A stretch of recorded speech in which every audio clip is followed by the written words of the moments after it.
Bihar assembly ఎన్నికలు జరుగుతున్న నేపథ్యంలో కాంగ్రెస్ పార్టీ అగ్రనేత రాహుల్ గాంధీ ఆ రాష్ట్రంలో భారీ యాత్రకు సిద్ధమయ్యారు.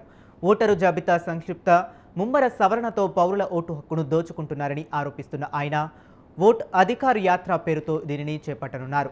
ఇవాళ సాసారాం నగరం నుంచి ప్రారంభమయ్యే ఈ యాత్ర 16 రోజుల పాటు కొనసాగనుంది. మొత్తంగా 1300 కిలోమీటర్ల దూరం 25 జిల్లాల మీదుగా యాత్ర కొనసాగుతుంది.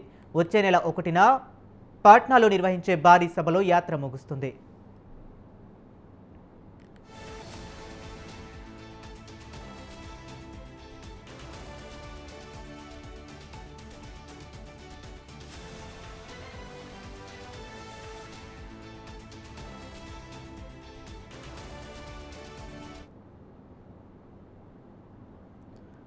రాహుల్తో పాటు ఇండియా కూటమిలో భాగస్వాములైన ఆర్జేడీ నేత తేజస్వి యాదవ్, 3 వామపక్ష పార్టీల నేతలు పాల్గొంటారు.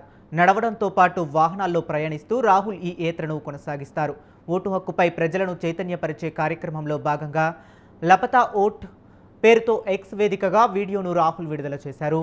ఓట్ల చోరీకి వ్యతిరేకంగా పోరాడి మన హక్కులను కాపాడుకుందామంటూ అందులో పిలుపునిచ్చారు.